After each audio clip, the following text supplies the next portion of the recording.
Shalom, peuple de Dieu. Bienvenue dans votre JT RBI numéro 4. Nous allons vous présenter aujourd'hui 4 rubriques présentées par nos frères et sœurs. Et donc, sans plus tarder, allons découvrir notre première rubrique RBI et actualité internationale avec Cheyenne Faupala et Louane Felomaki. Bonsoir peuple de Dieu, et nous allons commencer sans plus tarder avec les nouvelles RBI. Aux Pays-Bas, à Hoofddorp, les docteurs Rodney et Adonika Howard Brown étaient les invités spéciaux. Tout au long de ce séjour, la présence de Dieu a rempli la place.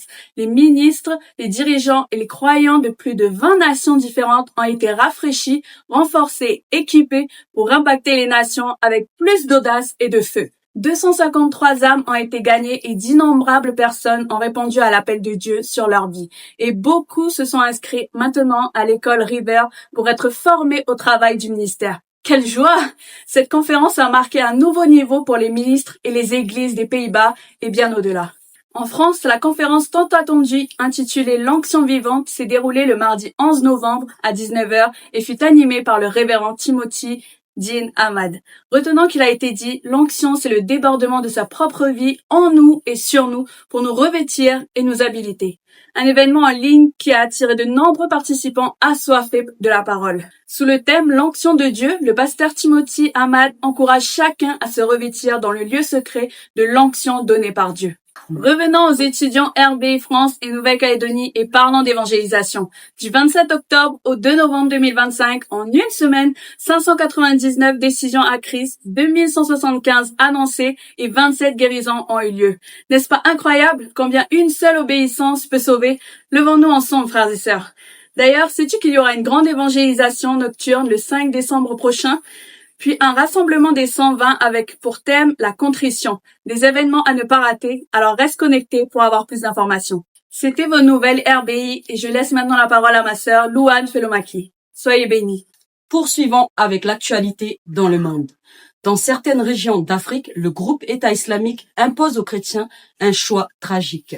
Se convertir à l'islam ou payer la jizya, un impôt symbole d'humiliation et de soumission. Ceux qui refusent sont menacés de mort ou forcés de quitter leur terre. Face à cette persécution, le peuple de Dieu est appelé à s'unir dans la prière pour nos frères et sœurs en Christ, persécutés en Afrique et partout dans le monde.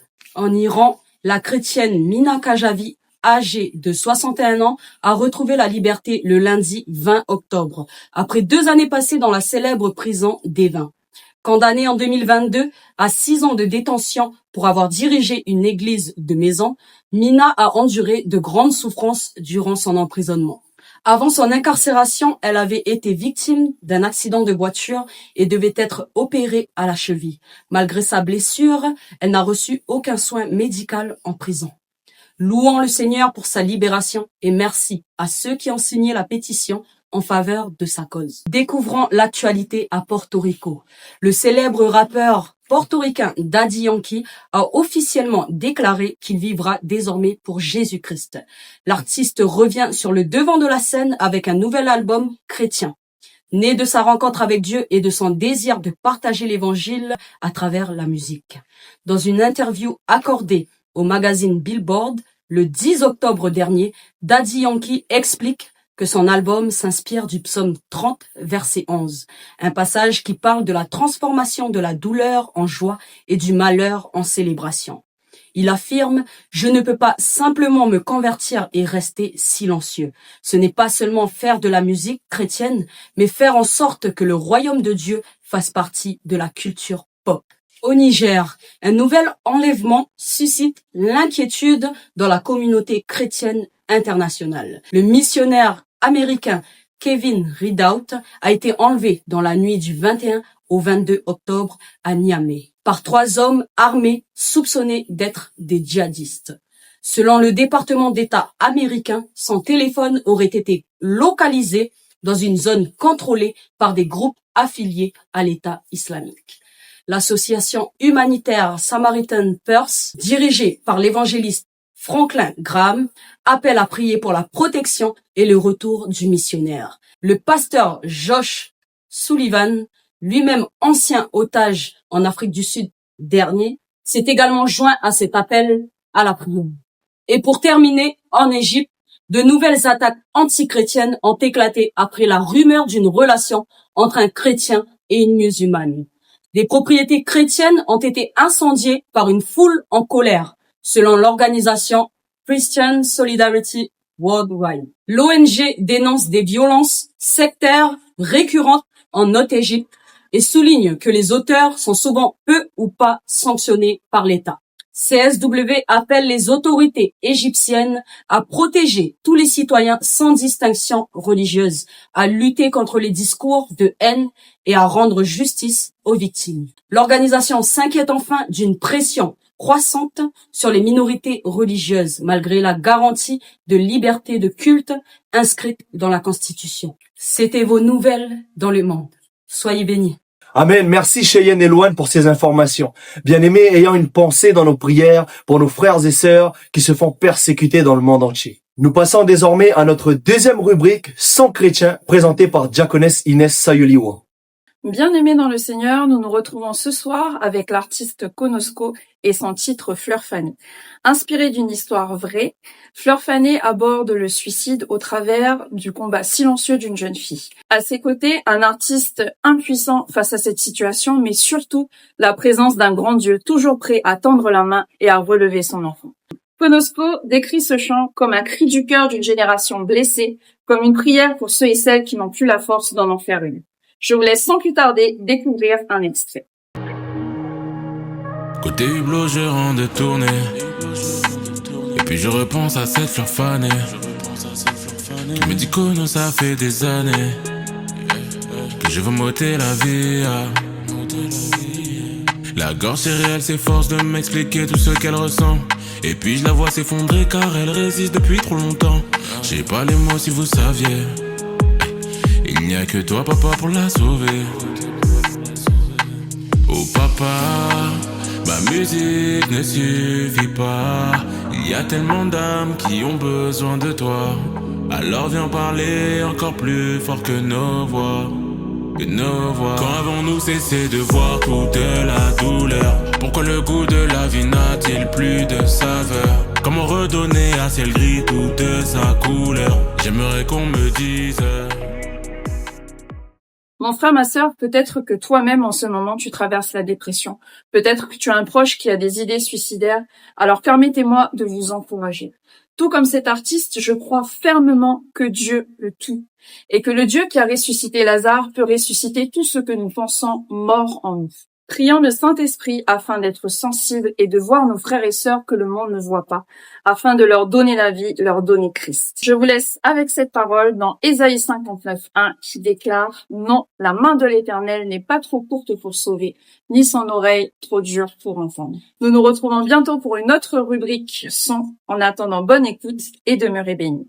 Alléluia, merci Diaconesse Inès. N'oubliez pas d'ajouter ce chant dans votre playlist.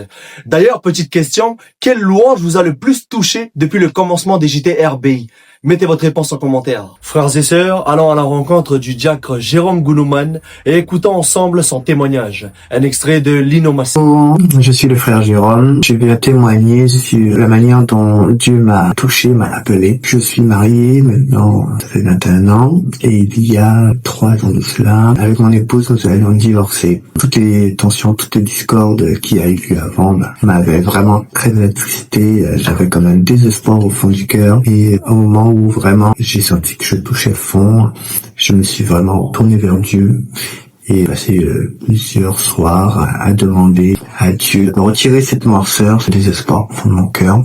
Et au bout de la 3e nuit, j'ai ressenti une chaleur vraiment plus profonde de moi, mais un amour immense m'enveloppait. Une joie vraiment que je n'avais jamais connue avant. Donc je savais que ça venait de Dieu et j'étais comme téléguidé. À ce moment-là, j'ai été téléguidé. Donc je suis tourné vers mon épouse et avec une attitude vraiment plus sereine, plus calme, plus aimante. Du coup, ça nous a permis de revenir ensemble et en parallèle, mes pas ont été guidés vers mon église actuelle. Je me souviens toujours le dimanche qui a suivi, les pas vraiment m'ont emmené aux portes de l'église où j'ai continué à expérimenter cette chaleur, cet amour avec les frères et sœurs. Donc voilà. Soyez bénis. Waouh, bien aimé. En écoutant ce témoignage, il y a une parole qui me vient à cœur. Psaume chapitre 37 au verset 5. Il est écrit, recommande ton sort à l'Éternel, mets en lui ta confiance et il agira. Jésus est la solution à nos soucis, alors recommandons notre sort à Dieu et il va agir comme il l'a fait dans la vie de nos diacres Gunouman. Et enfin, pour clôturer ce JT, dirigeons-nous vers un temps d'exhortation avec notre sœur Agnès Sukewi. Bonsoir peuple de Dieu. Pour ce temps d'exhortation, nous allons lire la parole dans Exode 33, verset 14, qui dit ceci. L'Éternel répondit, « Je marcherai moi-même avec toi et je te donnerai du repos. » Bien-aimé, dans ce passage de la Bible, Dieu s'adresse à Moïse et lui rappelle que dans les situations les plus difficiles qu'il aura à traverser, Dieu sera lui-même avec lui et que dans son repos, il aura la paix. Enfant de Dieu, toi qui traverses ces moments de désert, dans la douleur, dans l'incompréhension, dans le rejet ou toute autre épreuve, n'oublie jamais que ce Dieu-là qui a adressé cette parole à Moïse marche aussi avec toi et que si tu t'approches dans sa présence, tu auras le repos que le monde ne peut combler. Chaque jour, lorsque nous marchons, dites-vous que nous faisons un pas après l'autre avec Dieu. Si le doute s'installe dans ton cœur, ou si tu penses que Dieu s'est éloigné de toi, souviens-toi toujours que Dieu est constamment à tes côtés, qu'il garde un œil sur ta vie et qu'il ne t'abandonnera pas avant que tu n'aies accompli ta destinée. Appuie-toi sur lui et laisse-le te conduire. Alors marche dans la présence de Dieu et il te donnera du repos. Sois fortifié et demeure béni. Alléluia. Merci Agnès pour cette exhortation qui ne peut que nous faire du bien. Frères et sœurs, notre JT touche à sa fin. Merci à tous les intervenants de ce soir. Soyez bénis et moi je vous dis au prochain JT.